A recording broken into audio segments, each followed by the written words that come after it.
Wa man dakhalahu kana amina. Kata Allah, barang siapa yang berusaha masuk ke dalamnya, barang siapa yang berusaha berangkat ke Baitullah itu, kana amina, akan Allah amankan hidupnya.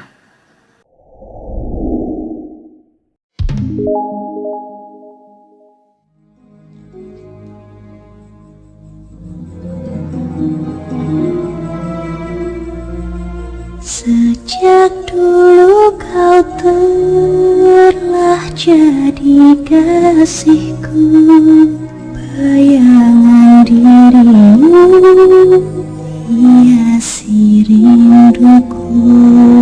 Meski kau berada jauh di sana, sentuhan tanganmu ku rasakan nyata. Hanya kasihmu, hanya sayangmu, ku harap selalu hadir bersamaku sepanjang hayatku.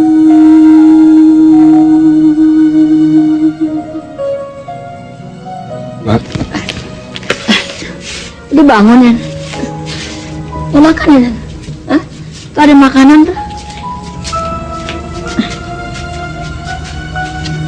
Tadi Siti nyariin tuh. Besok Aksa jam berapa operasinya ya? Mak masih sempet kan bikin kue dulu?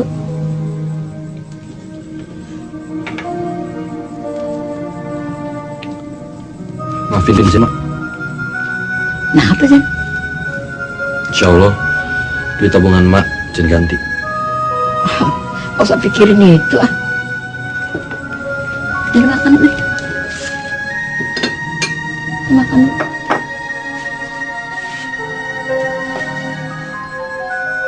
Dapat dari mana, Mak? Dari Dika. Tadi udah sobek-sobek, Mak. Lemin aja tuh. Bagus-bagus gambarnya, Jan. Nih. Tuh. Biar belum kesono, Mak bisa ngebayangin kan. Ini masjid bagus ya. Banyak tiangnya ya. Ini kalau... Ini gambar apa nih, Jan? Hajar Aswad, Mak. Puncaknya Ka'bah.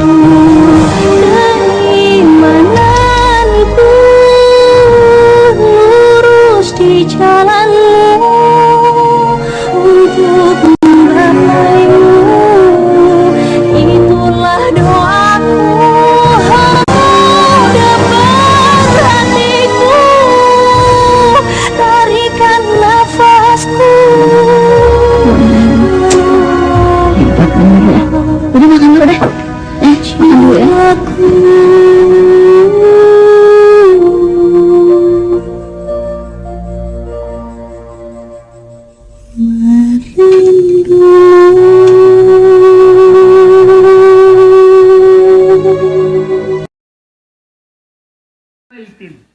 Sungguh kata Allah, ada satu rumah katanya, ada satu tempat yang awal mula tempat itu sudah Allah hadirkan. Untuk apa? Wudi'alin nasi, yang disediakan buat manusia tempat itu. Buat siapa, Bunda? Bunda manusia? Berarti buat kita semua yang hadir ya. Buat kita semua. Apa nama tempat itu? Lalladzi bi Bakkata. Nama tempat itu adalah Bakkah.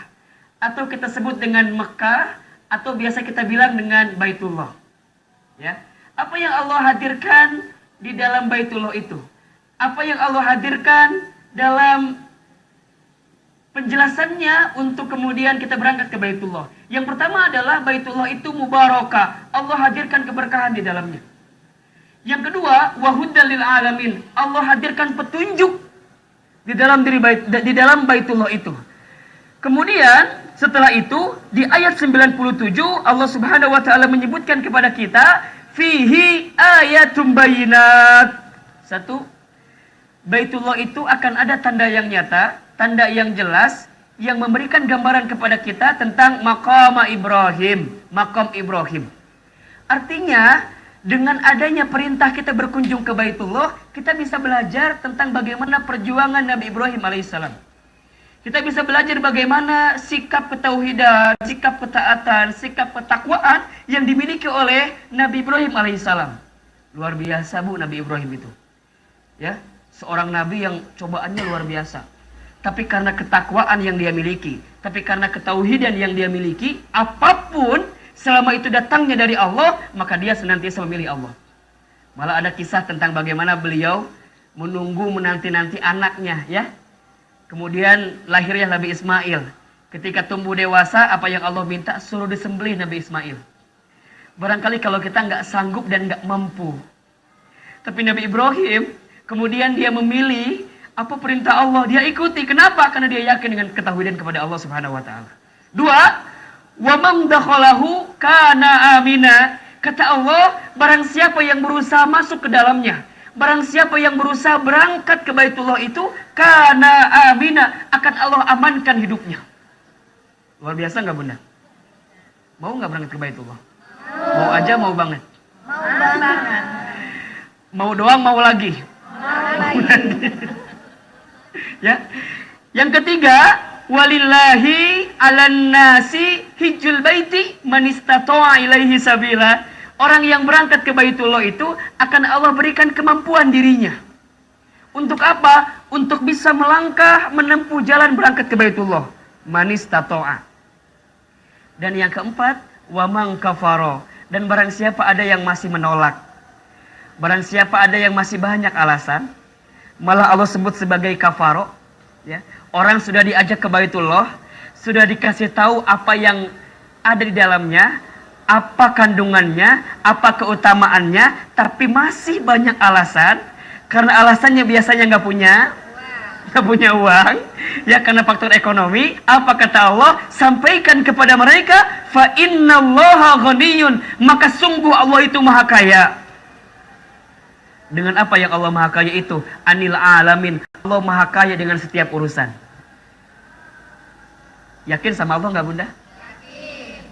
Nah, ketika bicara perintah Allah tentang ke Baitullah ini, kita akan bahas pada kesempatan ini lebih kepada manistatoa, lebih kepada makna orang mampu itu seperti apa sih, ya? Karena banyak di antara kita pemahamannya adalah orang yang mampu itu mampu secara uang gitu, mampu secara materi. Padahal apakah itu atau bukan? Nah, berkaitan dengan itu, temanya adalah pernah kita dengar belakangan ini dengan isu yang bernama umroh nyicil atau kredit. Betul apa betul? Jadi umroh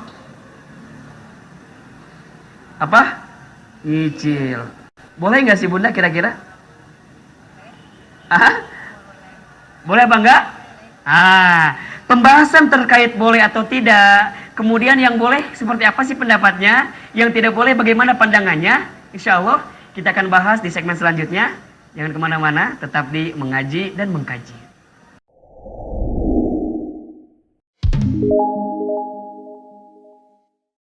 Tadi di segmen awal sudah kita bahas bahwa perintah untuk berangkat ke Baitullah itu dalam ibadah haji atau umroh adalah satu keharusan. Adalah satu hal yang perlu kita segerakan. Karena luar biasa, faidahnya, fadilahnya, keutamaan di dalamnya sangat-sangat kita inginkan semuanya. Nah, berkaitan dengan fenomena umroh nyicil atau umroh kredit, kira-kira boleh atau tidak? Nah, saya mendapatkan dua referensi di sini. Ada yang mengatakan boleh, ada yang mengatakan tidak boleh. Pandangan yang pertama yang menyebutkan tidak boleh, alasannya adalah bahwa pemahaman kata istata'a ilaihi sabila itu harus ditunjukkan kepada memang orang yang mampu, ya. Memang orang yang mampu secara tenaga, secara waktu, termasuk pun secara harta. Bahkan ketika bicara hartanya itu adalah dia mampu untuk membayar perjalanannya plus mampu memberikan nafkah bagi orang yang ditinggalnya. Kan begitu ya? Jadi kita berangkat misalnya 12 hari, kita 9 hari umroh gitu ya. Tidak hanya berangkat bayarannya, tapi dia pun juga harus mampu memenuhi kebutuhan hidup keluarga yang ditinggalkannya. Jadi kategori mampunya di situ. Nah, pendapat ini dikategorikan oleh Dr. Soleh Al-Fauzan dalam bukunya yang menyebutkan bahwa umroh itu tidak boleh digunakan dalam bentuk pinjaman. Ya. Tapi karena keterdesakan, tapi karena perintah Allahnya sangat kuat, untuk menyegerakan kebaikan, ada pendapat yang kedua. Diperbolehkan untuk melakukan pinjaman untuk umroh. Jadi yang kedua, boleh. Nah, bicara bolehnya adalah lebih kepada orang yang memang dia mampu. Hanya uangnya nggak bisa langsung sekaligus. Kan kayak karyawan biasanya kan nggak langsung dapat uang 30 juta langsung, betul nggak? Ya, jadi bolehnya dia mampu, tapi dengan cara nyicil dia mampu. Karena ada kepastian dia punya bayaran kan tiap bulan. Dia punya gaji tiap bulan. Maka kemudian diperbolehkan. Nah, jadi kategori mampunya diukur di ujung. Walaupun pada pelunasan di awalnya jeger, pakai misalnya dari yang lain pinjaman. Tapi syarat pinjamannya adalah pinjaman tentu yang syariat. Jangan sampai pinjaman yang mengandung unsur riba gitu loh. Berangkat ke Baitullahnya ibadah, tapi menggunakan pinjaman riba. Kan nggak nyambung. Ya.